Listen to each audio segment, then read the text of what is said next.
welcome to What the Bleep Are You Watching? A podcast where we watch a film and tell you why the bleep we watched it. I am Sean the Tank Engine. This is Thomas and the Mason Railroad. And we watched...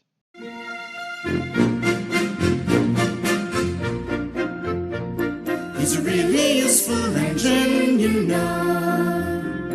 All the other engines, they'll tell you so. He huffs and puffs and whistles, rushing to and fro. He's the really useful engine we adore. Thomas and the Magic Railroad.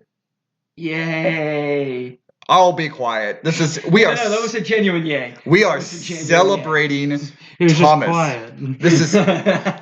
is we are celebrating Thomas as this is his anniversary. This is awesome. Yes. We love Thomas. We do love Thomas. It's like one of Not this fucker, no, the train. it's Thomas Tank Engine is like one of like a handful of things that we all that we all know and that we all have a passion for. Mm-hmm. Which is really hilarious because it's meant for little bobbies. Look, Yeah. But anytime we mention it, I think we can have like a 10-hour discussion. Oh yeah. Oh yeah. I don't know all the brain diseases I got up here, but one of them sure loves the choo-choo trains. Specifically the choo-choo trains with faces. Faces. And British accents. Model trains. I think legitimately that is probably one of the big things that I love about Thomas, especially old Thomas, is I love model trains. Like that is love them. And well, you get to watch model trains interact and do things. Yeah. Mhm. And this is nearing the end of the model train era. There'll still be a little bit more. This was right before, I can't remember, season 5. Yeah, season 5. And the last fully model season would be 11. Mhm. So. So we still had a ways before they would completely skip the models, but this is their biggest attempt at anything. This is this attempt to capitalize on the popularity of Thomas, the popularity of Shining Time Station in America, which was also created by Britt Allcroft, and utilizing a few, decent star power humans to try to really rev up that box office. Yes. And rev up it did. It got locked in that. It's locked in there with Henry right now. That box office is boarded up, bricked. Gets bricked up so that it doesn't get scratched. But I actually did. This is one of those movies that I missed growing up. Like by the year 2013, not really going out to seek out Thomas movies. Really didn't get back to a Thomas passion for another 10-ish years. I was like, had my own kid and was like, you need to play with the trains. Watch the trains. Here. Be the trains. Feast! Meanwhile, I was -3 when this movie came out. So you would have been prime age to watch it Yes. on a lot On as a my kid. DVD. Yeah. And I think this may have been like a VHS movie. I think that I had, Mhm. and so this is one I watched a bit as a kid. But I was very, very young when I watched this, so I didn't remember a lot of it. But this movie is absolutely mired with behind the camera issues. yep. I guess I'll round it up. Second movie I ever saw in theaters. So. Oh yeah. I remember you said that. Yeah. I don't know that for certain. I thought it was the first one for a while, then my mom revealed, no, it was Ice Age. Oh. But yeah, I believe this was the second movie I ever saw in theaters. The kid who loved Thomas. Yes, I was obsessed with this movie. Oh, and this, we'll when we talk about the plot and we talk about the movie, we'll talk about both its problems and things that stand out for it. As a kid, if I had watched this when I was in the major 6-7-year-old Thomas phase of my life, this would have been my life. That's what it was. Absolutely would have, because it has the models, it has magic, it has everything that would have been just awesome to watch. And it has Alec Baldwin. It has Peter Fonda. And Mara Wilson. You know, it was a weirdly stacked cast. Yeah, for the three, and it could have been more stacked. There was a lot of big name actors that were approached or interested or considered before they kind of settled on a lot of these to do some of the voices. And I think in the end they decided to not let the budget get out of control and not have really any stars doing the voice work. Which I think in the long run was a good decision, like business wise. Oh, and with the ability of hindsight and looking on what would happen in the box office, yeah, that's a good decision. Well, yeah, because like Sean was bringing up earlier, to say this movie has behind the scenes problems would be an understatement. Yeah, that's putting it lightly. Movie. So here's the funny thing about the movie. It was a perfectly fine production. Alec Baldwin has gone on record saying he loved the production of this movie. So Peter Fonda loved the production of this. Mara Wilson loved the production. Mara Wilson said that it was her favorite film to work on. Yeah. So many people loved the production of this movie. Then studios got it. And then the audience got it. And they did not like this fucking movie. Yeah. They did not like that it was more dramatic than they were expecting. They did not like that Thomas had a deeper voice than they were expecting. They did not like P.T. Boomer, the main villain, who they considered too scary for kids. So what the studios did, and what they were forced to do, an entire half hour was cut from this movie. And that includes a lot of plot explanations and the entirety of P.T. Boomer, the main villain. Yeah. And that is, I think, we'll really talk about as we go through the movie. You can tell it needs a little bit more in a couple of plays. It needs a little bit more, and you know what would have probably fixed a lot of issues with it? P.T. Boomer, the main villain. You say adding more to it. I think they just cut out the wrong 30 minutes. Well, no, because I think a lot of those things that we consider boring or long are more boring or more long because a lot of the explanation or the payoff for those things aren't there. Yeah. So, yeah. It's been a petition by Thomas fans and by Britt Allcroft herself for years to get the original cut out there on DVD. Almost got it for the 20th anniversary, but then a production leak version of it happened, which I do want to watch someday, but I didn't find the time. And that caused a whole bunch of legal issues, which means they couldn't release it. So got all caught up in red tape. Mm-hmm. Yeah, so needless to say, I think Britt Allcroft's still fighting for it to this day. It would, again, it's one of those that, like, if there was ever a film that needed a Snyder cut, yeah, the true cut of the Britt cut, the Allcroft cut, the Allcroft cut. And I do understand. Like, again, I understand if audiences and saw it and thought it was a little too scary. I can understand maybe needing reshoots and maybe some different thing on it. I think I will never fully understand cutting the villain entirely out. Cutting the entire main villain out.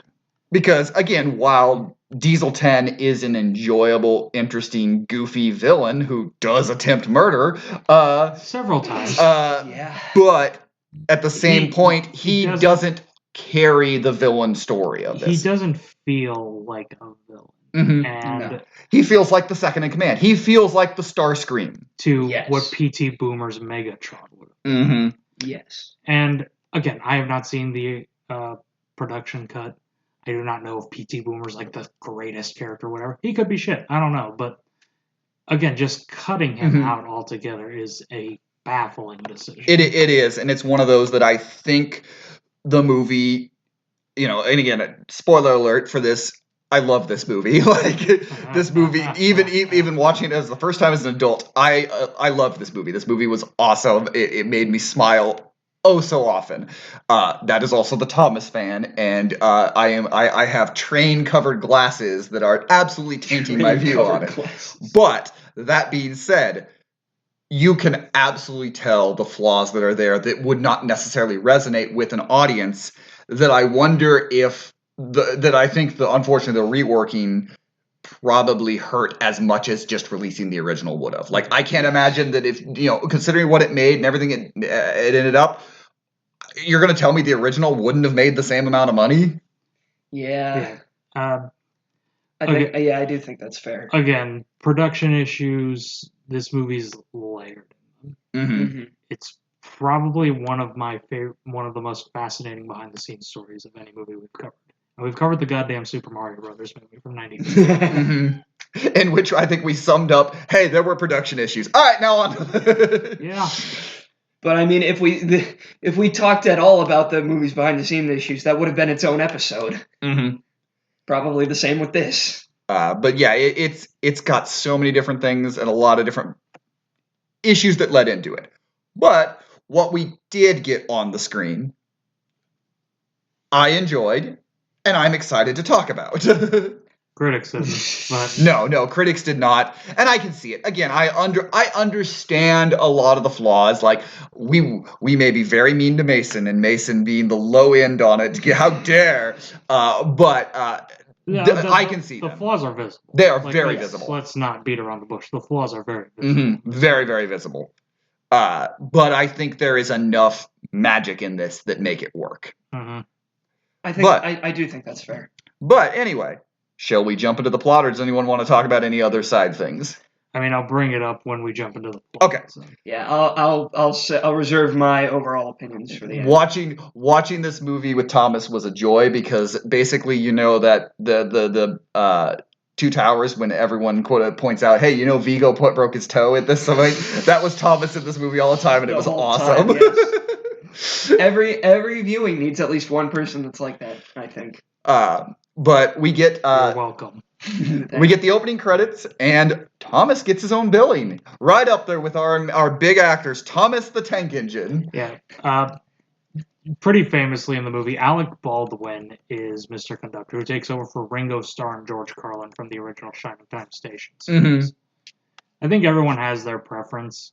Because I grew up with him, Alec Baldwin is my preferred Mr. Conductor, but again, this is what I grew up with. There is also an element that helps Alec Baldwin in this, and we'll get into there, is he is not voicing all the trains as well. The trains have their individual voices, which is something that they would start, especially in the CG and more era, that the voices would happen instead of, George Carlin and Ringo Starr just providing all the voices.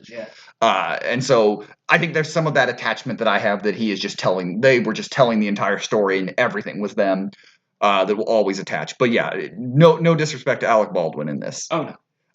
So we have Happy Life on Sodor, Thomas driving around. You do see a lot of kind of the iconic normal path he takes at the beginning, but I kind of wish if it was just an exactly from the original opening the exact opening themes. I wish, or it was a little bit more elongated, and you're pointing Leo meme all the time. I mean, they do straight up do the bit with the water wheel. They go back to that shot a lot, which I really like. There are a lot of the classic areas, because again, it's still the same, models and things. But it was just, part of me was kind of hoping for a little bit more of that original Thomas theme opening movie things that they would do into it. Maybe a more orchestral version of the Thomas theme, something else along those lines. It gets there eventually. Yeah, it's just not at the end of the movie. They do get there, but yeah, it's kind of one of those that it doesn't necessarily immediately draw you into the Thomas stuff, but then you see trains and yay.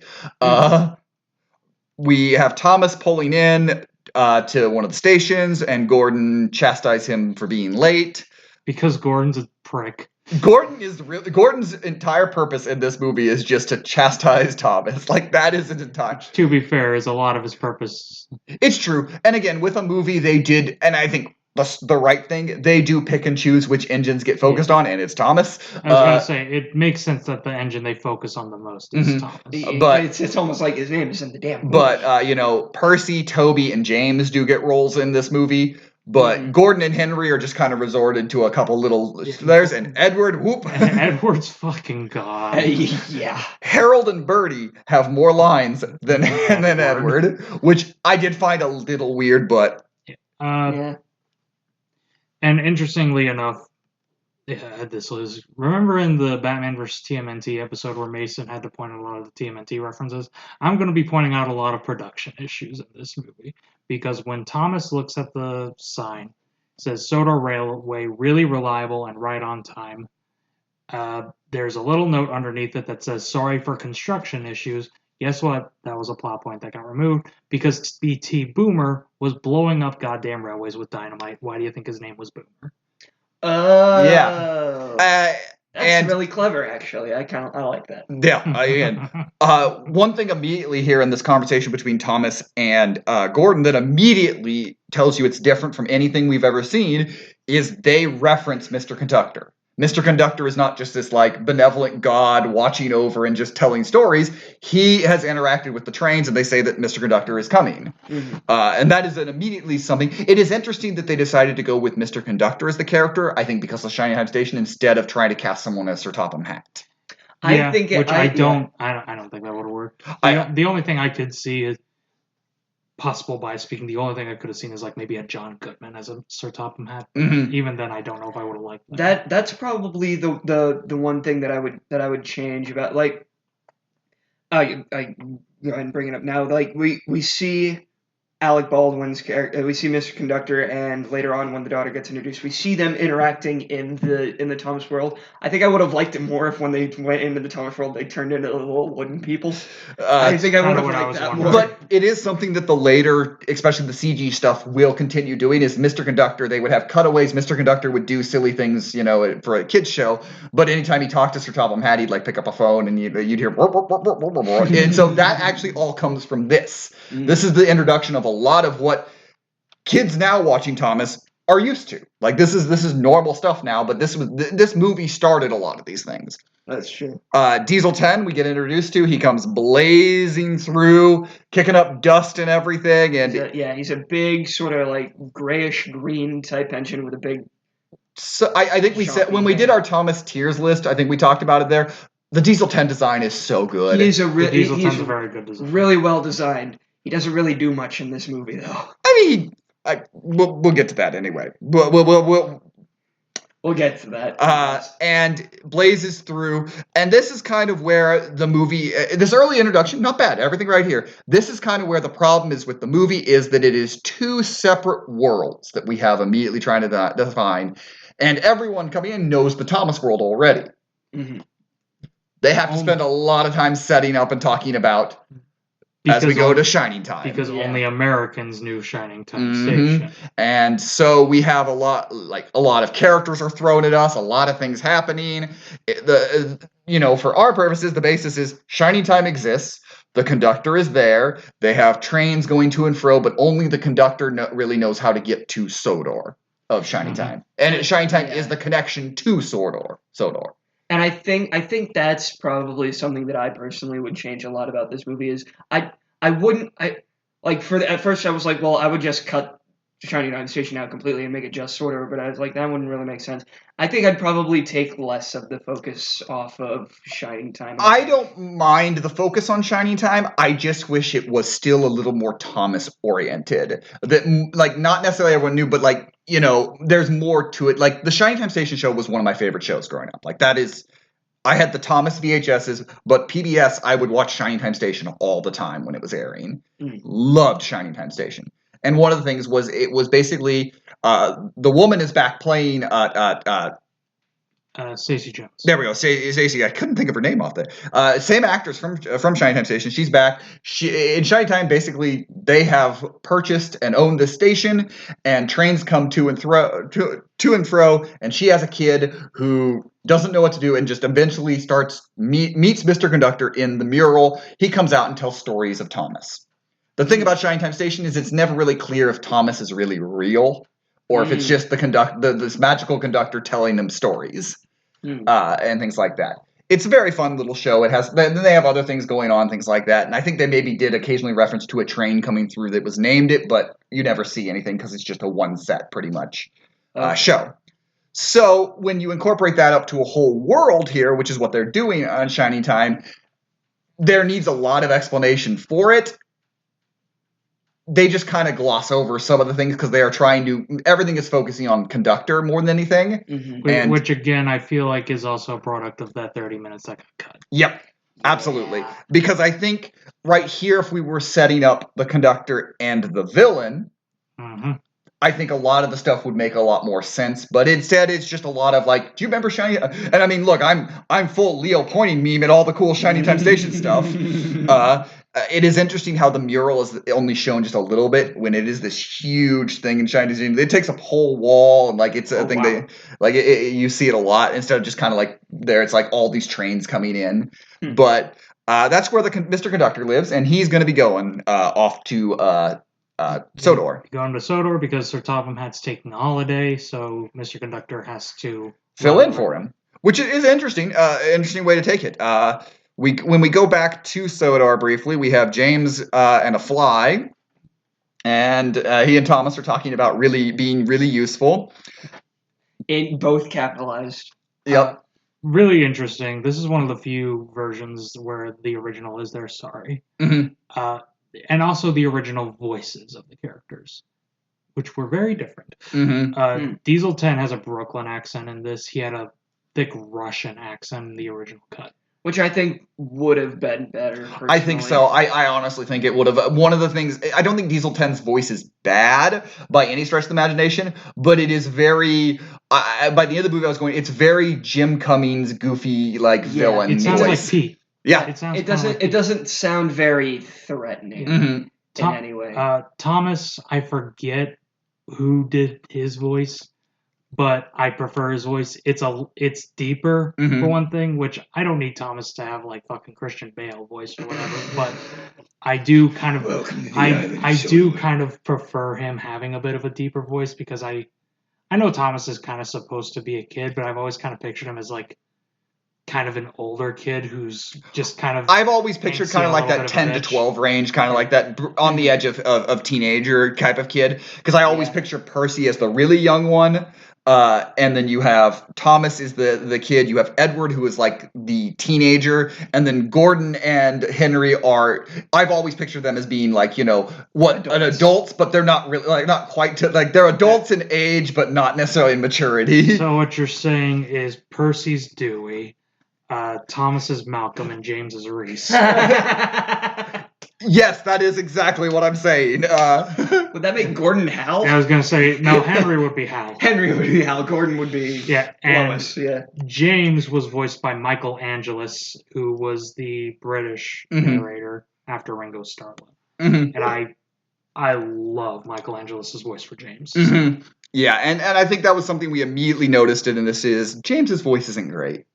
No, it's sad, but it's not. I have nothing against the actress. No, she does a good job for what she's given. I just don't think the voice fits. It feels James. It's okay if James feels a little like nasally and whiny, but I think it goes a little too much. It is a little bit too much. Yeah, it need to be dialed back just a bit. In this important conversation, we have Diesel 10 be back and kind of like menacingly and saying that he's gonna do all these terrible things and destroy the magic engine and dominate the steam trains, which doesn't make any sense because destroying her supposedly kills the steam trains, but whatever. Yeah. We get information on the lost engine a bit, and then we go to the real world, and boy, do we get some exposition delivered to us by Billy. Is he the engineer? Yes, Billy, engineer, the Native American. Yeah, Native American engineer, and Patch, this kid who's this kid on a horse. Who we brought it up, but Patch maybe should have been the main character. It's not as the main. Patch feels like the fill-in for you. He feels like the audience member. Like he is the audience. Like we are seeing a lot of the real world through Patch. It feels like a lot of the time until Lily shows up, and then we kind of start seeing it more through her. Lily, that's what I said the fucking actress's name earlier. But I think if they like paired them up more with Thomas and made their dynamic kind of similar to like the Detective Pikachu dynamic, I think that would have worked really well. Again, Patch is he's just he's a blank slate. Like he is kind of the Link of this. Like I compared him to an RPG protagonist in that Patch is Patch. He doesn't have a lot of personality. He just says yes and goes and does things. Yes, he's the errand boy. Yeah, I mean, credit where it's due. He's an OG. Like the man will do anything. Yeah. Yeah. Patch, go do this. All right, go do this. All right. Patch, defuse the bomb. All right. As you wish. But we learn that he's going to go up to the mountain to talk with Burnett Stone. We get a little background on the lost engine. We get a little background that, Burnett Stone, played by Peter Fonda, he is one of the 5 characters who could fight for the main character role in this movie. He's at least the one who has the most development, I'd argue. Going from depressed old man to not depressed old man. And one thing you'll notice about this movie is that the actors are trying really fucking hard, and you especially notice that with Peter Fonda. Especially in Peter Fonda. He is fully delved into the depressed man who lost the love of his life. To the point where it feels like, and I made a joke about it before, but it does really feel like this. It feels like he's in a different movie for most of it.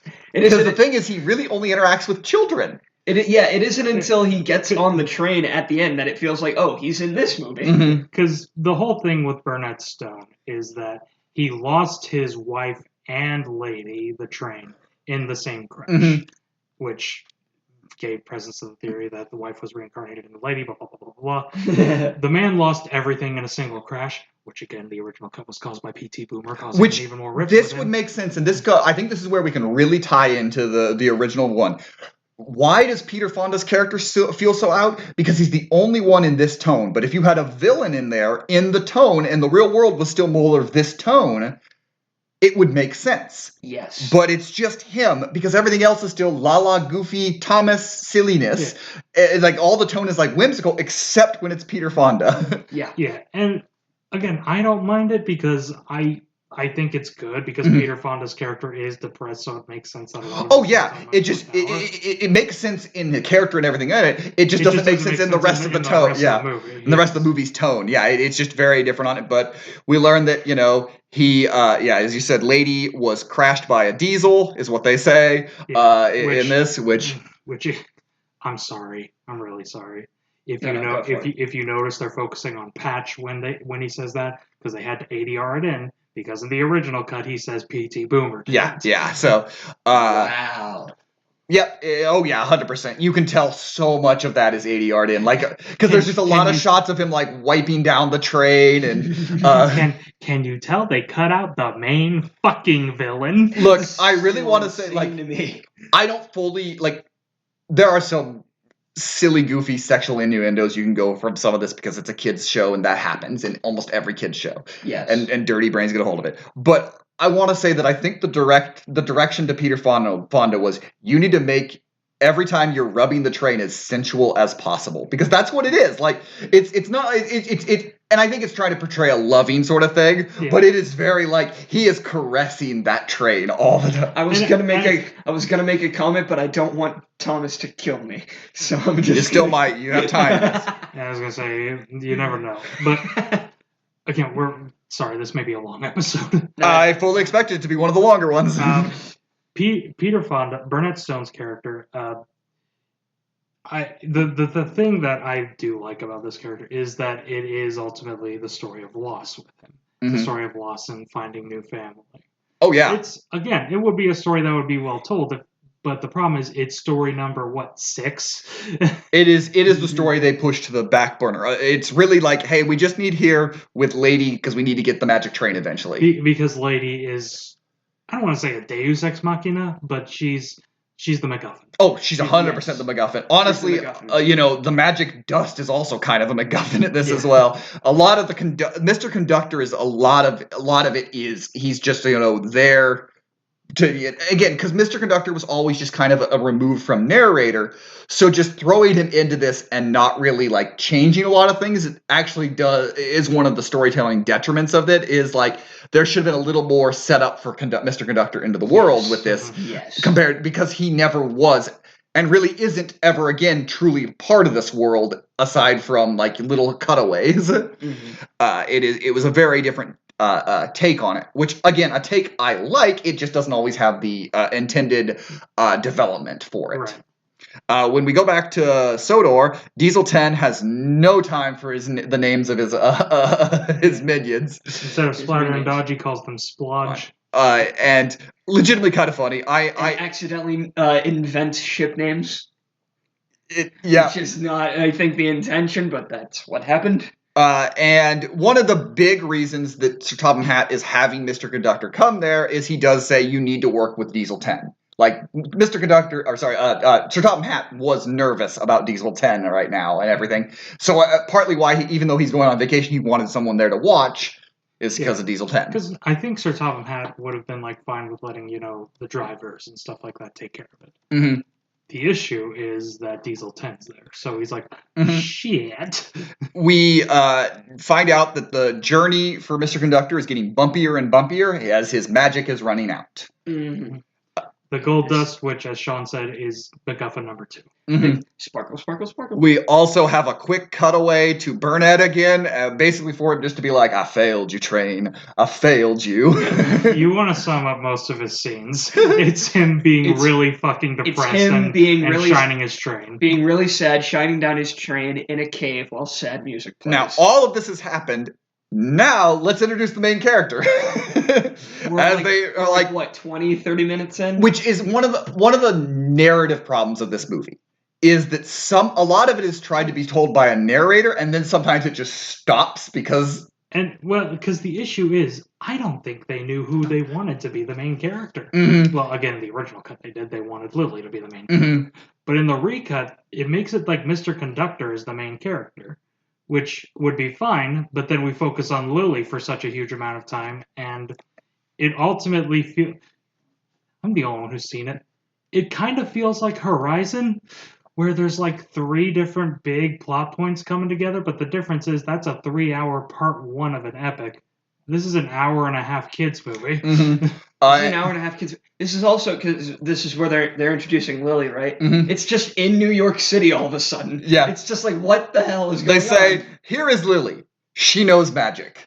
Because she sees raindrops and sees images in the. I think it's more like she can see the magic where other people. Yeah, that's what it is. But it is very funny the way they're just like, yep, magic. Oh shit, she's her character from A Simple Wish. And Gordon is angry at Thomas again. Surprise, Gordon showed up, so therefore he's angry at Thomas. And a couple of other... This is about a scene where we have a bunch of the engines around, and they're talking, things like that. And more or less, if I want to boil the scene down, it's legend tells of an engine, a lost engine, who will save us all. It's the train. The fun thing about the original Thomas show is just the trains shooting the shit. They talk about things, a lot of things. And that's what this is trying to emulate. And honestly, this is where I really have a lot of fun, is when they're just kind of in the area talking about things. It's just funny being like, yeah... I got to go take these passengers back. But you remember when there was a magic engine? Yeah, you remember God. It's one of those things. This is where I would have given Edward something to do. I feel like he should have been the one. Him or Toby, one of the older, wiser engines, should have been the one telling the story of the lady. Yeah, I feel like this would have been a good night where they're all in the shed and just telling stories. There's several episodes that are just them telling stories. Right. I really have to take these passenger cars, but do you have a minute to talk about our Lord and Savior, the Lost Engine? But we also do get Harold briefly, and even though he has one line, Harold's voice, or 2 lines, I think, one back, but Harold's voice is perfect. My God, they nailed Harold's voice. Yeah, they nailed that one line that Harold gets, or is it 2? It's. I think he says something, then come back, and then he says something as he flies in, flies back. I personally really loved the voice. I would have loved more Harold, but that's the Harold fan in me. Yeah, that's fair. He should have made it a Harold movie, damn it. Everyone needs to be asking, where's Harold? Thomas and the Magic Harold. So anyway, Harold in the Purple Crown. And it's just Harold the helicopter. So, Mr. Conductor arrives. He reads Sir Topham Hatt's letter in Sir Topham Hatt's voice. Alec Baldwin doing Sir Topham Hatt's voice. This is the peak, maybe, of this movie. This is so good. This is exactly the same voice he'd use when he'd narrate the series. Every time I read a letter now, I'm going to read it in the voice of the person who says I think we kind of get that Mr. Conductor is a little odd. Oh, yeah. Because he's a tiny magical man with no friends. Yeah. He's going to be a little odd. Especially when you have the Shining Time station set up. but you don't have the kid that is his like best friend that he gets to tell stories to. Yeah, I guess, because it's later on, maybe the kid grew up and just forgot about magic, headcanon, that he's just like, I haven't had a friend in decades. That's one thing that I'll give Alec Baldwin, especially in this movie. He is really good at committing to weird. And I think that's where maybe the conductor needed a little more like explaining to the world, because he just comes in and he is just a goofball. Yeah. Honestly, one of my favorite jokes in the movie. He puts on Sir Topham Hatt's hat and looks in the mirror and does Sir Topham Hatt's voice, and he looks, and the poster of Sir Topham Hatt is now pissed off. And it's looking at him. I love that the poster is just the wooden Sir Topham Hatt figure, the little figure, and then a picture of his wife is just the figure of his wife. And that's why I'm saying that's another thing that I think they should have done at the end is like one of the trains comes in with Topham Hatt on it, and he comes out and it's the little wooden figure, and he's like, "What has happened here? What's going on?" And they don't acknowledge it. Like, they just treat it like it's a normal dude. What happened here? And then Mr. Conductor's like, it's a very long story. It would have, which could have been like the setup to then like basically that's what he was telling the story. Like it ends in like, imagine like Alec Baldwin just sitting at like there, and he's got two figures sitting like there, and he's like recanting the story, and that's and that guy's that's what happened while on vacation. You threatened to kill Diesel 10 with sugar. It works in context. So they go into the engines are all sleeping. Yeah, the engines go into the shed. Mr. Conductor decides to sleep with them. With his hat that on one side says thinking and the other side says sleeping. It's a dual purpose. It's sleeping thinking cat. It's resourceful. Spoilers. Because of this movie, a lot of these actors are ones that I follow for ages. God, I love Alec Baldwin in this movie. He commits. Again, all three of the main human actors commit very much in this. Actually, every actor commits in this. Actor commits. Yes. Billy, even though he gets like 5 lines, he's really dedicated. He gets 5 lines, but they go to shots of him driving that train like 4 or 5 extra times. Like, it's important that we see him a lot. They set it up early, like he's going to be a really important character, and then he's never talks again. I have a feeling. Hey, guess what was cut out? I was going to say, I have a feeling he was part of that 30 minutes. Because there's an entire scene where, guess what, he interacts with P.T. Boomer. That makes sense. Of course. Anyways. Which, at the beginning, we see Mr. Conductor messing with a plant. In the cutout scene, P.T. Boomer hits that plant, so I like to imagine that in that universe, Mr. Conductor comes back, what the fuck? Why you destroy my plant? Oh, now you've really done it this time, and he throws the hat down. Diesel 10 goes full villain and is a menace. He comes over here and he's like trying to destroy the shed, which is under repair, cut out. Yep. And did he get exploded? Yes, is that why? Yeah, of course it did.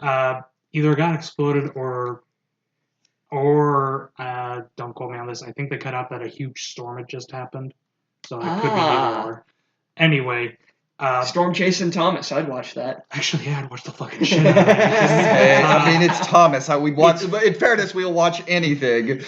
Check out the rest of our Thomas videos from this month. It's going to be a few. But my favorite thing is Mr. Conductor has to throw down his sleeping hat to put on his conductor hat to get into business.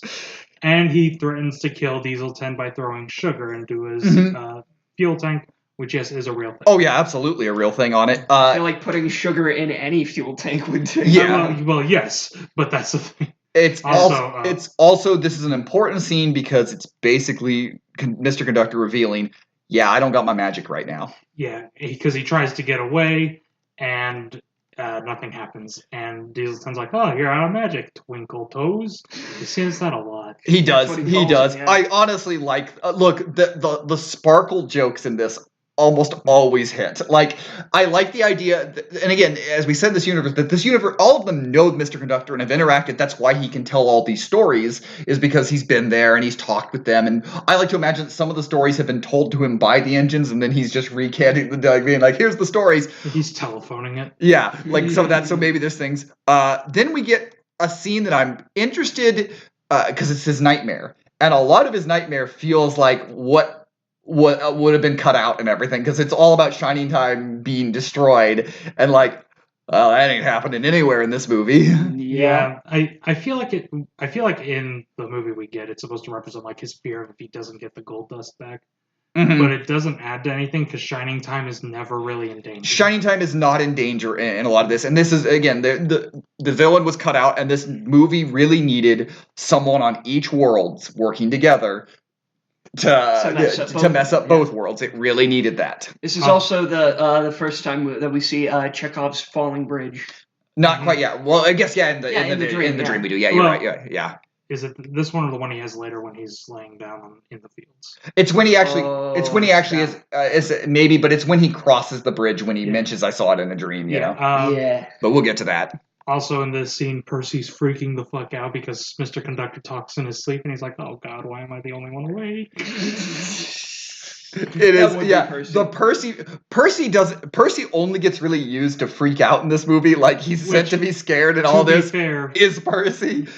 A lot of times they boiled down a lot of their engines down to their one knowable trait. Which again, it's a movie. It's only an hour and a half. I understand why they did that. It's just kind of funny that like Percy is the scared one. Gordon is the angry one. James is the itchy-faced one. They really turned Percy into Shaggy. But also, Percy is the little child. Like, Percy is the little one. It makes sense. And I really... the model facial work in this is so good. Because he looks absolutely terrified of whatever's going on with Mr. Conductor. Mm-hmm. So, Lily can talk to dogs. As you do.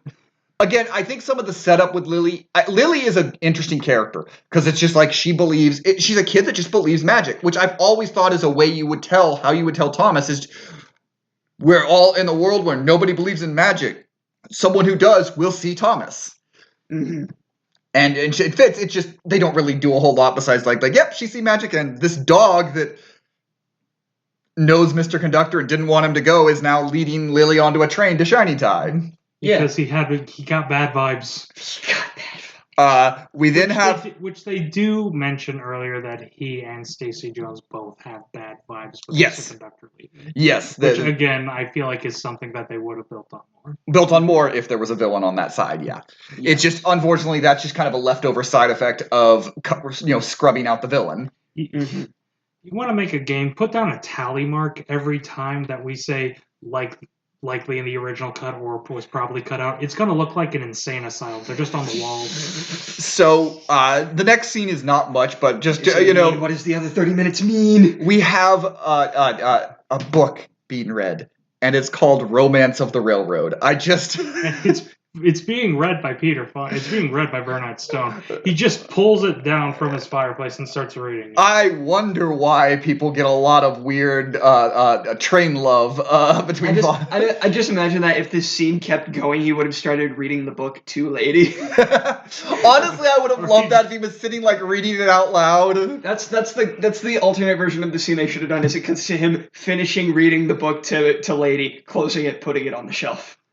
After that, we get something that I wish we had a little more of in this. And that's Mr. Conductor interacting more with the engines. And he's itching, he's scrubbing down James, specifically itching his nose, scrubbing him down. More of that would have been interesting, but this is really the only scene we get him really, really interacting with the engines. Yeah, seeing him do his job. It's also really good green screen work to mix with the models. It looks really good. I love it. And next he has to go to the windmill because that's where he thinks the magic will be. Mm-hmm. He's in the wrong place, and he has to eat vegetables. We're not quite there yet. He starts climbing the mountain. Oh, that's right, yes. We have to climb a mountain. It's a really weird jump cut of it. Just goes straight to him climbing the top of the mountain. Diesel gets dusted. The coal stuff all falls on him. And now's when we cut back to the engines and they're talking. They're talking, they're working on their stuff, and Thomas decides he's going to be really useful, is what it is. There's a lot of little dialogue here and there, but Thomas is like, they're like, Mr. Conductor, where are you? I'm going to go find him. I'm going to be really useful. We do hear Toby's voice here, and Toby's voice is one of the few that's like, oh, that's pitch perfect. Toby is, I kind of wish Toby was a little more in this movie, simply because they nailed the voice, but also I think it would have, as you mentioned earlier, Toby being maybe the veteran, the person who maybe actually knows more about the old engine, knows more about the Lost Engine. He does get a scene later on where he fucks with Diesel 10, so. Yeah, it's true. He's going to be really useful. Now, the Mr. Conductor, his brains, he's just sitting there, and apparently a rabbit left him veggies.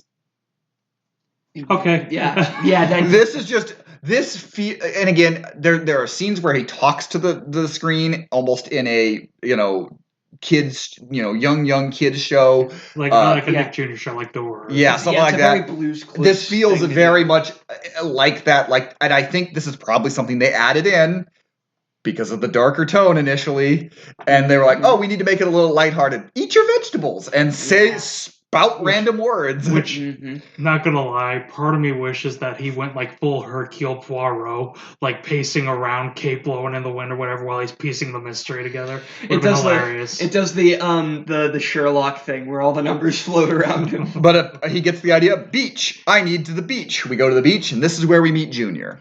Yeah, the second of the conductor family we see, which is hilarious that's just an entire family of, I guess, conductors. Because canonically, all the conductors are related. They've all been related, and they kind of pass on. I didn't watch Shining. They're not. Well, that's not Shining. That's just been added on. Like that's basically like in interviews they've said like been retconned. It's not like retconned. It's like the creators have said like yes, the conductors are related. No, each one is not playing the same conductor. They are all different conductors. So we meet Junior, who is the most 90s character in this. He is like one little he is just short of like having frosted tips, and that would have been the most. If this would have been a slightly more teenage adult film, he would have been smoking the gold dust here, because that's what he's doing. He would have been attacking the Mary Jane. He's using the gold dust to just have a good time on the beach. I always interpreted it as he was just blowing it in his sleep because he fell asleep with it in his mouth. But that's just me. That's fair. That's again. He is. I refuse to believe that Junior is a user. It's not even that. No, he's a user. I just don't think he uses the gold dust. I think that's partly why, like, it feels like he's very flippant with the gold dust in those scenes. Like, he's very flippant, not realizing that it's running out. Yeah. Also, he's drinking a giant ice cream sundae. That looks delicious. Some very interesting work they have. If I were betting, this is probably a very, very small set that they have then green screened him on to make it look like it's huge and everything. Probably. Like my bet is these are all miniatures. Like that ice cream is probably like this big. Yeah, probably. If I were betting, it's cool. Again, there's a lot of cool technical stuff they did in this. Like the best part about this movie is the technicality. So many cool technical stuff. The model work, the pretty good green screening for the most part. Yeah, there was only like one or two times where I was like, "Ooh, that green screen!" Like, yes, you can tell that he's not actually there because it's green screening. Oh yeah, but in the 90s, but it meshes fairly. Yeah, it meshes very well. And for the budget that they had, it could have looked a lot worse. Then Junior's shell phone starts ringing. Yes, and it's Mr. Conductor. Mr. Conductor calling him on flowers. Somehow. This is so weird. Like this is the one thing in the movie where I'm like, it's very funny that in the movie with talking trains, magical railways, and God in engine form, this is the one part where I'm like, what the fuck were you on? I think the thing about this is while Thomas always has been magical because it's engines with faces talking, it doesn't always jump into like other magical things. Like it doesn't jump into a lot of those. Everything still feels grounded and realistic. Even kind of the appeal of Thomas, if we are allowed to go on this rant, is that aside from the engines having faces, it's just a normal railway. Yeah. Like they're just trains. They're just trains with faces. And I think that's where some of the disconnect in this movie is. It goes away from that into a lot of the more magical stuff, which again, I don't mind the tiny conductor coming out like Shining Station. I don't mind him having magic to get to and from. I kind of I've always kind of believed Sodor was a magical place that you could only get to with magic. Yeah. Where Sir Topham Hatt works those engines like nobody's business. But adding magical talking flowers and shell phones and everything, that's kind of where it's like, and that's a little silly. It feels like they're like, we need a way to make sure these guys are talking to each other. Well, they could just like psychically. No. We need something I got flower phones. What? Flower phone. But how is that? But how is Junior gonna get the call when he's on the beach? Shell phone. Yep, and it just okay. See, it would have been very. Now we have a pun. Would have been very funny if it was a '90s cell phone, but it was properly sized, so Junior had to like climb it to slam his fist and answer it. It's just a really big Nokia brick that he has to jump on. Yeah. How would he talk and hear through that if it's huge? I mean, the speakers, he'd probably be able to hear it. He'd just speak in like this. It's just funny. It was sure, I'm not gonna say this isn't like, oh my gosh, this is what makes the movie bad or anything like that. It's a very weird thing considering. And again, there's a lot of extra magic in this, but all of the magic aside from this feels grounded in a real world ideal. Yeah. Whereas this feels very. At least it all feels tied into the movie's plot of the magic railroad that connects the worlds. This is the one thing where it's like, what? Yeah. The dog gets Lily to get off the train and go to Shining Time. I was a little bit confused at this scene because I didn't see the dog go on the train, so I was like, how does the dog... Oh, yeah. He took the magic railway. The dog can just teleport. It wouldn't surprise me. I'm sure, again, in the original, there was probably more to some of this, but the key to this in this movie is that Lily meets Junior here. Yeah. Which is, again, kind of fights again into who's the main character, because I mean it makes sense story-wise why it's not Mr. Conductor, but for development it's like kind of think he'd be Mr. Conductor. Yeah, it really feels like it should be Mr. Conductor. Like, it really feels like it should be. I understand why, because they're trying to do the magic, because running down, they don't want to. Again, I actually don't mind Junior. I think he is a fun character. I like the idea of a Junior-type character. I just don't like the execution a lot of the time with his character. Yeah, I'm not saying it's a great thing. Yeah. The actor does what he's supposed to. He is kind of funny, especially later in the movie. Like, he is goofy, but there are things I would have done differently with that character. I do like the idea of having a second conductor. Like, I do really like the idea, especially a second younger conductor. I really like that idea, but it's not really explored in here very much. Besides, he goes to Mr. Conductor's to get some gold dust. He doesn't find it initially. Lily waits there. No one shows up for her. And then she ends up getting taken back to her grandpa because she got off at the wrong stop. Yep. Stacy brings her back to her grandpa, who's saying goodbye to a motorcyclist. Hello, the only appearance of P.T. Boomer left in the movie. Yep. Because that would have been very important, as well as a lot of this conversation would have been really important if there were a villain in the human world. I have to know, what was his original purpose in that scene? He was arguing with him. I was going to say he was arguing. He was basically, it was a, I don't know how else to say it except it's a Charles Xavier Magneto-esque moment where they just look at each other like, I'm going to find that engine. Yeah. I'm going to destroy that engine and you can't stop me. And he just goes, your stop's that way. Yeah. Wow. It's one of those where they legitimately would have been, like, it would have set up and it would make sense why our character by Peter Fonda is so sad, because he is trying to protect something that really can't protect, honestly. Yeah, that would make his emotion make a lot more sense. Yep. Lily is told, Stacy says, I wish you'd come back to Shining Time at some point. Yeah, because she says I wish earlier and stops. I always interpret it as that's not what she actually wanted to say. Yeah. We never find out what she actually wanted to say. So. Unfortunately, Shining Time Station is just kind of there to move the plot along and be like, for me to be like, ooh, Shining Time Station, because it really is just kind of there. Yeah. And as cool as it is having her back in that role, she's just kind of there. Yeah, that is a good way to describe Shining Time Station in this movie. Is that it's just kind of there, which is why I think, as I mentioned earlier, that it would have been better to either shift the focus more on Sodor or. You know what would have been interesting is if they didn't make it like, oh, these are like two completely different places, Shining Time Station and Sodor. They made it as like they're both in the same place. That kind of is, honestly, when they've set up now there, but that kind of is how I felt it a lot of times growing up at Shining Time, is that they were the only connection to it. It was the only connecting point to it, so it kind of was in both places. That almost a Harry Potter that you like have to go through you go through and there's the train station in Sodor. No, 9 3/4. Yeah. Well, I kind of meant more that like Shining Time and Sodor are both two separate locations in the same like world.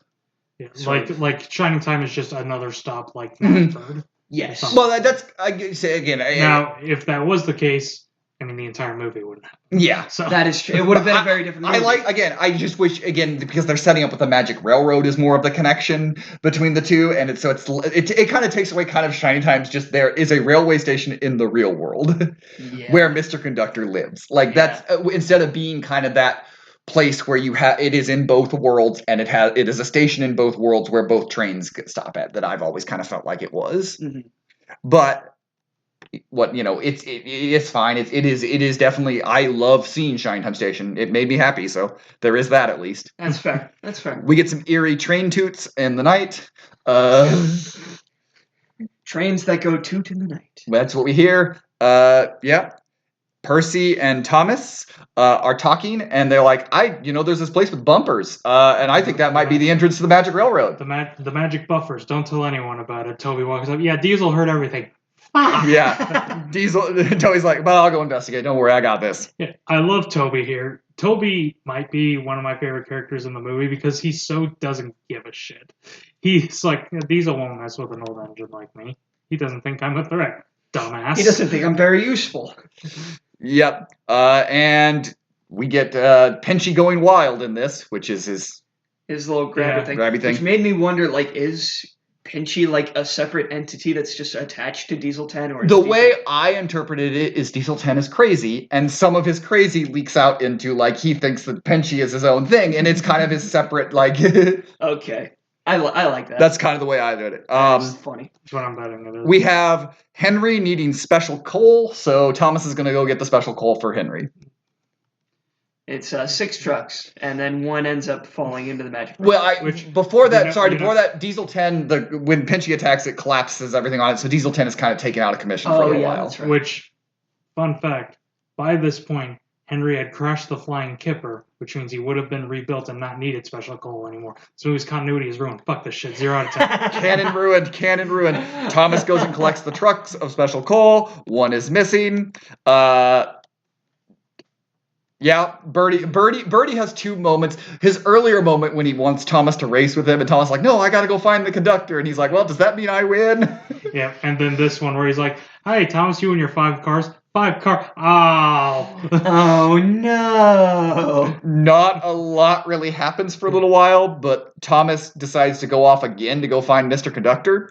And he leaves Annie and Clarabella. And it's like, don't worry, Percy will be back to get you. We've heard that before. Percy protect. It's Annie and Clarabella's only line, but it is a good line. It is very good. It's very funny. I never thought that Annie and Clarabelle spoke. I never remembered them speaking. Yeah, they do. There's multiple times. Actually, I think in the first episode, I think technically they have lines. Yeah, because they're like, oh, I'm paraphrasing here, obviously. Thomas is a dick to Gordon. And they're like, oh, Thomas, why you got to be a dick to Gordon? So, I thought that was the actual line. Anyways. So, Diesel 10 catches the conductor and attempts to murder him. Which goes to throw him off the bridge. Was my favorite scene as a kid. This was my first Mission Impossible. Mr. Conductor has these pliers that can cut Diesel 10's exhaust hose, but Diesel 10 shakes and he drops them and he has to grab them. He has to... Mm-hmm. He also, when they get to the bridge, he goes, this is the bridge for my dream. Yep. This is where we see Chekhov's bridge. Which it was in his dream, but it was in his dream when he was asleep in a field. Why was he asleep in a field anyway? Nobody worries. So when he cuts the exhaust, he gets launched. It's literally 3 frames, it feels like. And Mr. Conductor is just tossed like a goddamn beanbag. But he crashes at the windmill. And he starts to see secret as there's writing on it. And he's uncovering the gold dust secret. Before this, we do get the lamest payoff in this movie as Thomas was done. Yeah, because he says very early on in the movie, by the way, you're going to help us with this movie. And it's like, the audience is going to help. How? He lands on these bags and he's like, did you put these there for me? And it's like, no, we didn't. We didn't do shit. We didn't. Yeah, they were just there. Yeah, don't worry, I did that. I love it if Junior was there with him and he's like, did you put the bags there? And Junior's like, the fuck are you talking to? Or no, he's like, Junior's like, I put the bags there because I don't believe you. So Patch and Lily hang out. Yeah, and they get on a horse and they are going to ride to Shiny Time. Yeah, because, again, it's like 2 scenes here, but in the original cut, Lily was the narrator. She was telling the whole story, and it was going to end by revealing Lily and Patch were married. Mm-hmm. Which would have been cute, but also I was like, okay. Yeah. Burnett. We get another scene of Burnett, essentially caressing Lady. Like every goddamn scene. There's so many scenes of us going back to him, and he's just like, one day you'll be fine, One day you'll get We will ride into the hills again one day. we'll be together. Again, Peter Fonda is giving his all in these scenes. They're the same scene. Yeah. And they're good, well done scenes. It's the same It's scene. the same scene on the same set. He was just like, I will only do this movie if for 90% of the movie I am on this one set. And I can caress the train. I can caress a train. All right. So Lily runs into Junior again, this time wearing conductor clothes that he clearly stole from Mr. Conductor. Yeah. He has gold dust, and he's going to share some of it. Yep. It's not like it's the last of it. Yeah, we got plenty to go around, don't we? It's fine. It's like oil. It's fine. And They go to Sodor. It's one of the only bits of the movie where the green screen's a little wonky. When they're riding on No Train. Yeah, They're right. And they get to Sodor, and Thomas is like, Mr. Conductor, is that you? Sees his Junior. Oh, what does he say? Bunko? Yeah, Bunko. Bunko, it's Junior. But there's a scene here that literally is the best scene in this movie. Is when they get there, she walks up over the hill, and you see all the trains just driving around. And that is literally... That's a trailer shot, like Sean said. That is my favorite shot in this movie. It is so cool to see her, a human, looking over and seeing all the Thomas trains driving around. Yeah. I don't want to. It's your dream. It is literally it is my favorite shot in this movie. I was gonna say Sean said it perfectly when we were watching the movie. Yeah, that's a trailer shot. And then they get to live my dream, and they ride on Thomas, and Thomas takes them to Mr. Conductor. What you never did with Thomas. Thomas, I was 26. When they get to there, Sir Topham Hatt calls, and Junior answers. Yeah, and that's another scene. Again, that's why I do like Junior and Mr. Conductor's chemistry, because he's just he's just fucking with him. I wish that we had more of a setup than it's just my plucky cousin. Like I get that. There's just a lot. Again, surprise, this movie has trouble with its setup because, God forbid, 30 minutes is cut out. Yeah, it's not like 30 minutes cut. Oh, no. And they reshot things, and they moved things around, and they changed things, and so we should really stop asking questions of things that happen. Then Junior gets on the windmill, it spins around, and yeets him to Diesel 10. He gets Diesel 10. He gets Baldur's Gate 3. He goes right on to Diesel 10, and something I do like a little bit of character thing here is that when Mr. Conductor was on Diesel 10, he was terrified. Mm-hmm. When Junior's on Diesel 10, he's like, I'm going to surf on you, bitch. And Diesel 10's like, well, I have a plan for you. Yep. Congrats. You can't get away, can you? Oh, no. So I seem to be stuck. Then we have a quick scene. It's just really cool model work. It's Percy. He sees the two other Diesels. It's nighttime. It's foggy. It's great work. Basically, it's entirely there to say, hey, they know where the entrance is. Mm-hmm. Doesn't really result in anything, but they do know where the entrance is. Really, but now they know where it is. Yeah. Almost like they would relay that to a human on the other side. There's that tally mark again. We also have... Here's another one of those moments where I had to ask, why, creators? The tumbleweed talks. And Thomas is like, it's just Percy, that's just Percy in his head. That's what I genuinely thought. I was like, oh, it's just Percy, like, being paranoid. But then it comes back later, and I'm like, okay, so no, the tumbleweed can't just talk. Why now? Yeah, it is very weird. I don't know why. Why is it Southern? Percy's like, oh They're dear. all British. Why is it Southern? Oh dear, oh my, oh dear, oh dear. Oh no, they know. Okay, I'm gonna go away now. Doesn't the talking tumbleweed sound like it's something that would be in a Muppet movie? It does. Specifically in the Muppet movie when they're in that western area, it could have been fixed if it was that Keanu Reeves tumbleweed from the third SpongeBob movie. Yeah. They camp by Thomas. We get a lot more exposition about the Magic Railway and stuff. Stuff. That's pretty. I know that is. You're right, but it's funny. Just and stuff. Yeah. And they're like, to the real world. Oh shit, we can't go there.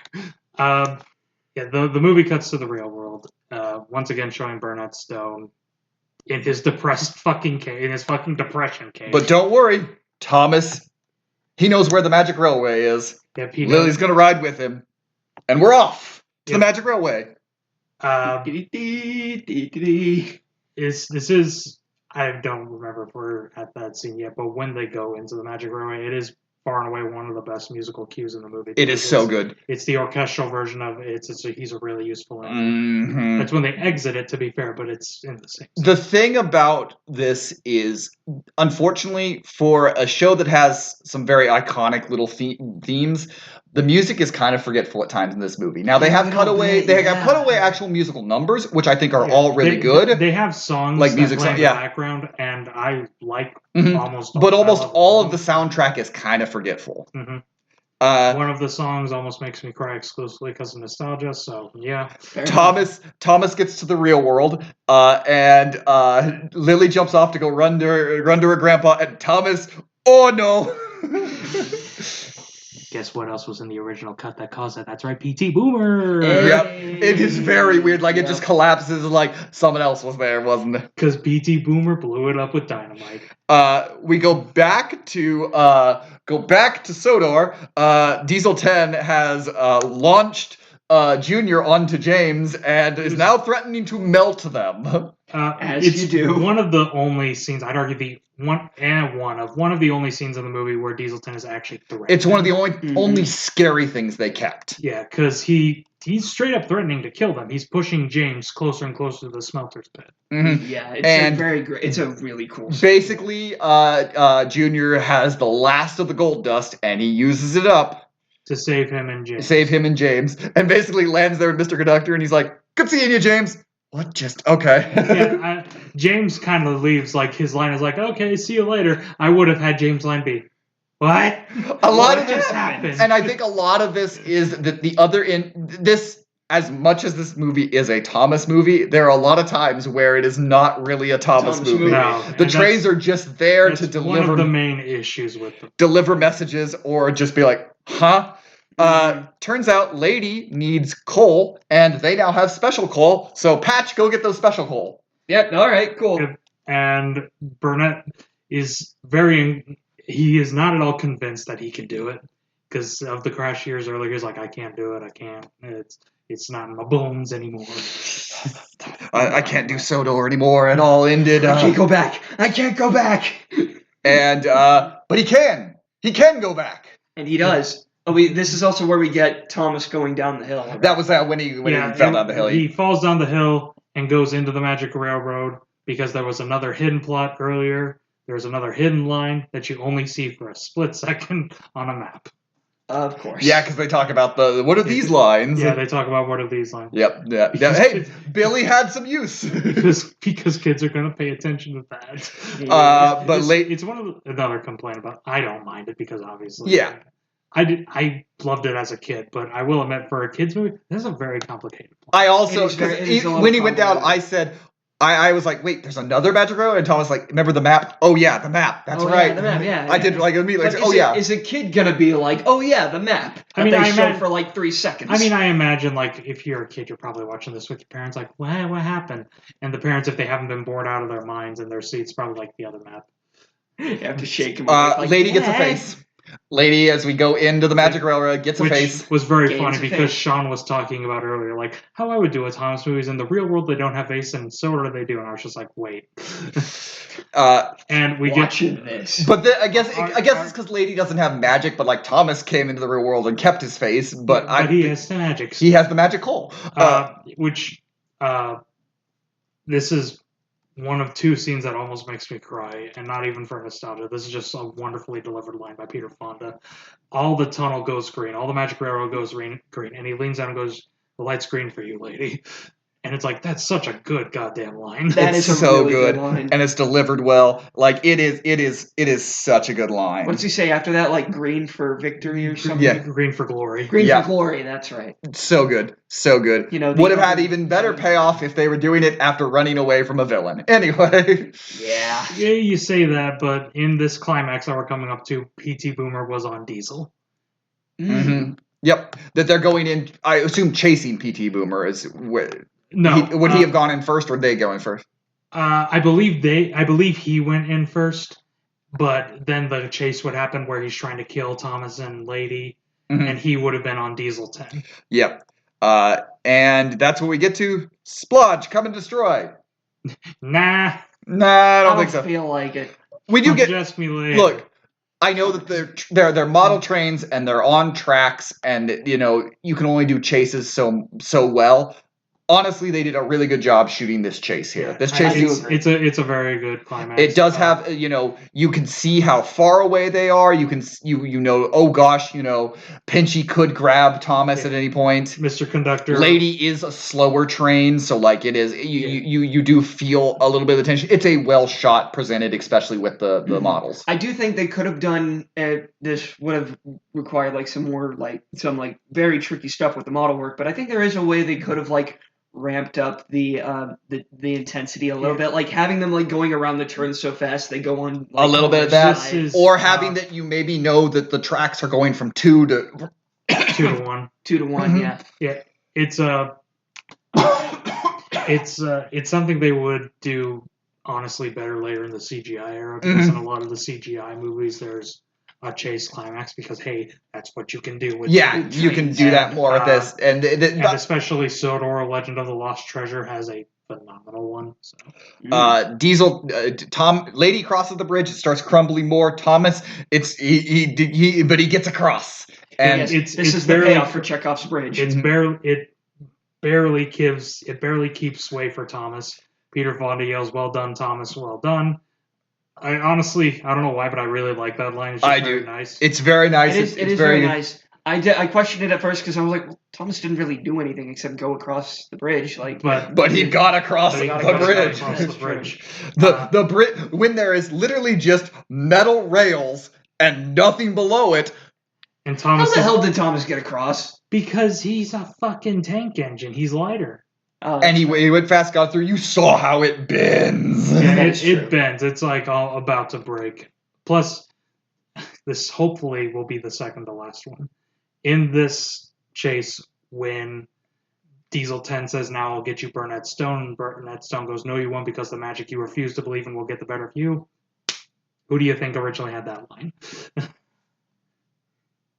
I don't know. Boomer. Oh, okay. Because they would be talking back and forth. And then it is really cool that Burnett is driving Lady. He has confidence again, Yeah, again, kind of. We finally get a friggin' smile from him. Again, kind of giving way to is he supposed to be the main character? There's the movie's never sure who's the main character. Diesel 10 does fall off the bridge, lands in a barge. Again, PT. This one's just a self-explanatory. P.T. Boomer was supposed to fall with him. Mm-hmm. He was going to end up in the barge. It would have been very funny if they just fucking killed him, but no, he was going to end up in the barge. They go back, and they discovered the secret of gold dust. Magical engine shavings and water, because sure. Yeah, because why not? Why not? It's as good of an explanation as anything. They have their gold dust, they get to go back. Yep, and that's the movie. Yeah, that's basically the movie. There's not a lot of wrap-up.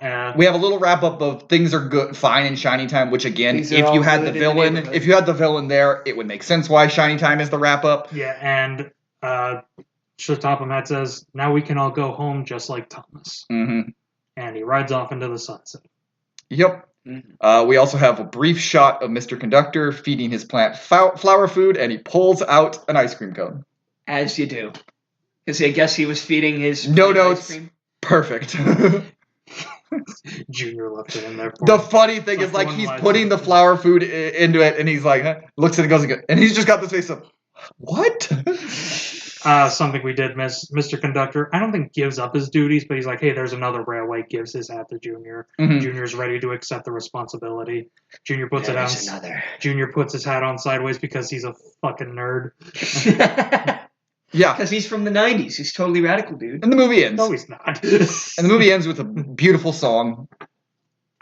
And then Locomotion. Plays the Locomotion, which I was going to say, and then Locomotion. I didn't bring it up over off you, but that played, and I was like, oh my god, really? I enjoyed it. That's a little on the nose, isn't it? It's a mid. Don't you like a movie about cars with the song "Life Is a Highway" as the main theme? Anyway, it's a mid-credit song. I don't care. A mid-credit song plays, any song can play. I'm perfectly fine.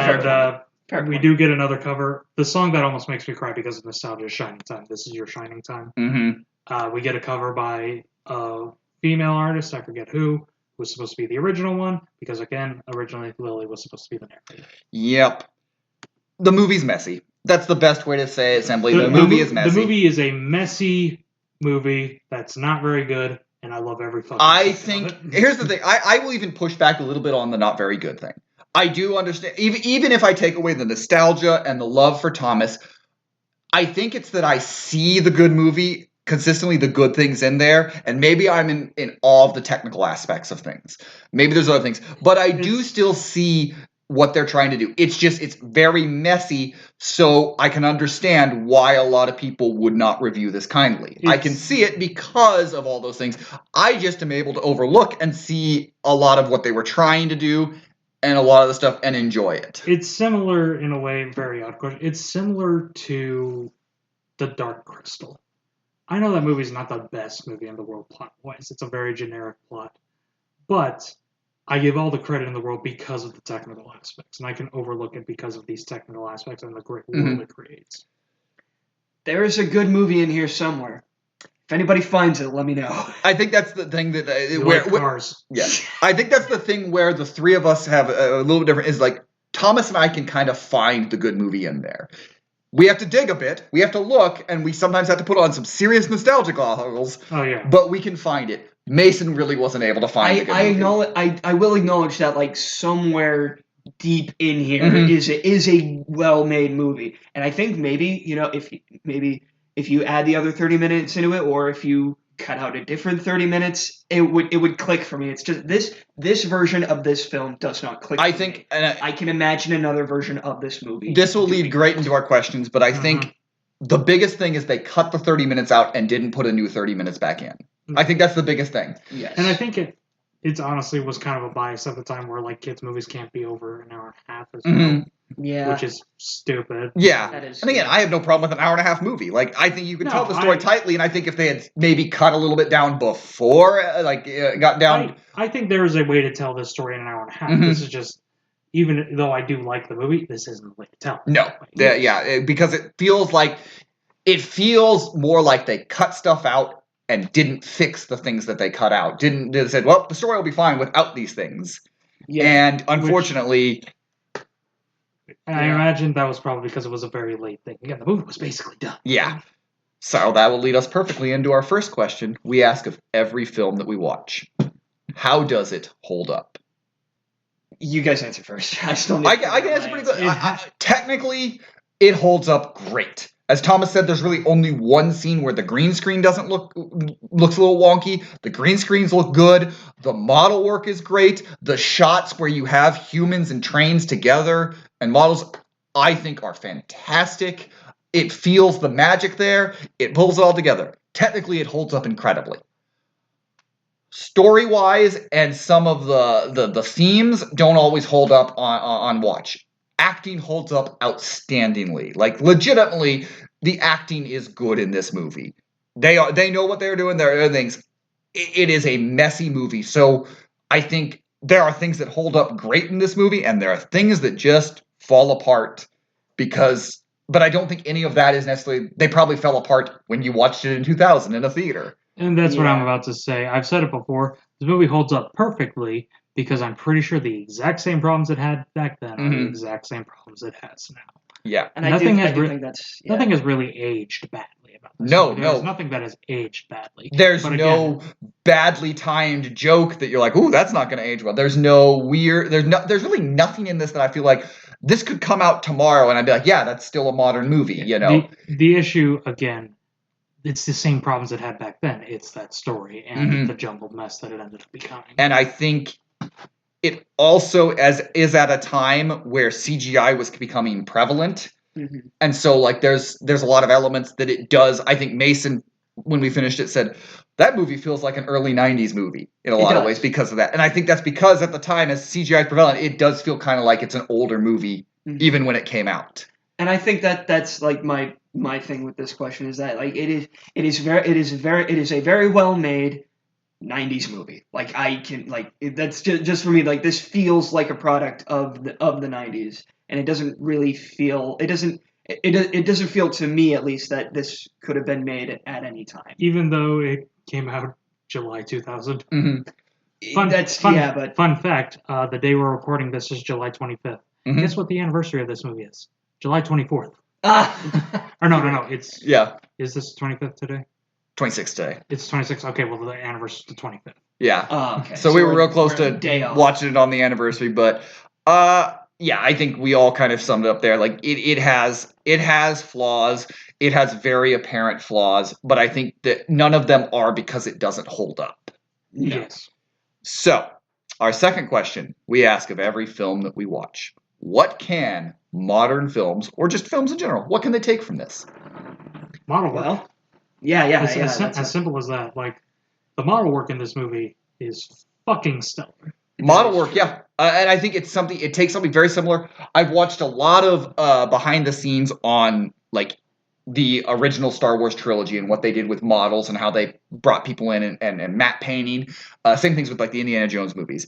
And this movie really does a great job with model work and green screen work. Mm-hmm. And that's an art that we just don't see as much anymore because it's all fixed in post. Yes. It's all fixed in CG post. And I am not one that'll come on and rag on CGI. I just, that's never going to be something that I do. It's a tool. It's a tool that's used in everything on that. But there are other tools you can use. The thing, they're just time consuming. CGI is exactly that. It's a tool.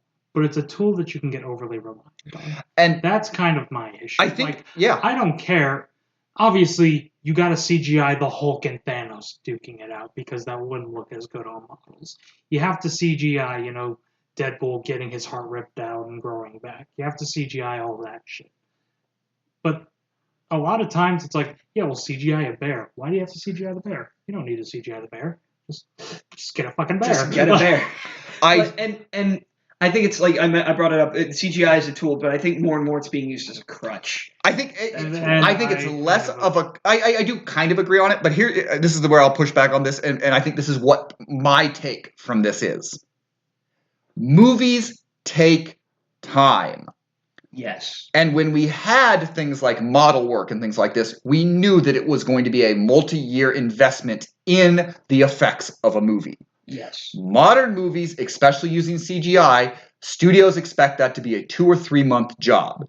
But where do we see the best CGI is when it has year and time to make that CGI look good. Movies take time. And this movie, for all of its flaws and all things on it, was lovingly crafted over years. Yes. Yes. And that is something that is lost a lot of the time in these in movies like this. And, we do apparently have at least pre-production / greenlit Thomas movie out there. Did you guys ever read the original? Sorry. Mm-hmm. Did you guys ever know what the original script for the 2010 Adventures of Thomas movie was? I feel like we've talked about it. I feel like I looked it up before, but I don't remember it. But World War II. Yeah, that's right. World War II. My advice, if any person wants my advice to a giant studio that just made Barbie and is going to make Mattel's Thomas the Tank Engine in the future, take your time. Whether that's you go back to some more model work or you do all CGI, I don't care. Make it look good. Take time. Give us some beautiful, beautiful, beautiful things to look at, because I will always look at Thomas the Tank Engine like a little kid, and if it has taken time, I can look at it like that again. Take your time, and kind of going into this isn't my thing, and this can really apply to any movie, and this has been kind of like the overarching theme of this episode. Know what to edit, know what to keep, know what to throw away. You gotta know what if cuts need to be made, know what to cut. Mm-hmm. And sometimes that's a studio thing, and it's unfortunate that we never have gotten the original cut or a director's cut from this, because that a lot of times fixes those messed up edited movies. Daredevil, the theatrical cut is not as good as the director's cut, fixes a lot of the issues. Punisher. Oh, Jesus. Fixes a lot of the issues because there was a vision, and unfortunately because of test audiences or studios, it gets cut down and changed. Mm-hmm. Doesn't always mean the director's cut is good. There have been many director's cut that I go, woof! Eek. Wait, really? But yeah. Yeah, but... That was your vision? Oh! Good thing you had some intervention. I liked it when you were blind. But that is true. Editing is so... This movie is a note to a lot of the important things of filmmaking that sometimes get overlooked. Yes. Mm-hmm. But yeah, that's Thomas and the Magic Railroad. we had so much fun watching it and talking about it and getting to do more Thomas stuff.